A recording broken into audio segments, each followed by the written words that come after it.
selects the riggers, discusses with the operator what's going on, and actually puts the lift together.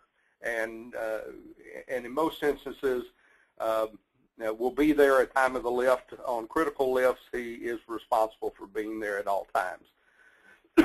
Excuse me. If we go into a flow chart, we have, your lift director is the primary party.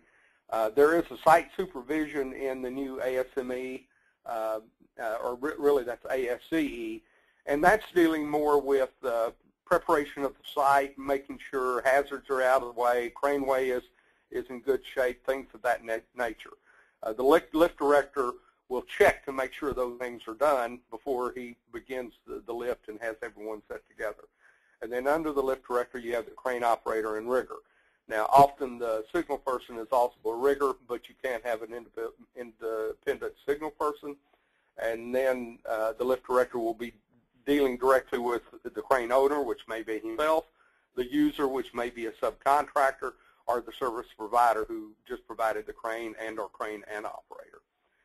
So that's how the responsibilities flow down through and who's responsible for what.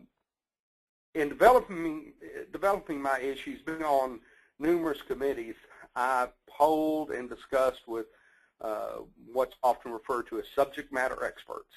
Went through what are the problems you're having, what are the questions you'd like answered, and with that I was able to develop a very comprehensive list of items that we evaluate on every single accident. And with the recent publication of our study in June of this year, we have significantly increased that and are even more sophisticated now. Originally what we did was divide it into 4 different groups because you definitely have different types of uses of cranes, you have different types of certifications and qualifications. Commercial construction, you'll have multiple users on a site. Almost the exclusive use of tower cranes is in the commercial area, although you can have it in others, such as in some highways and bridge. Consistent lifting with different loads and radii, and loads are often made in tight quarters, and you have multiple workers working close to that the load itself. Highway, road, and bridge. A lot of the work is done at night. It's probably the most often used critical lift because you're using 2 cranes. You're often traveling with loads. You have unprepared craneways. You can be out in the middle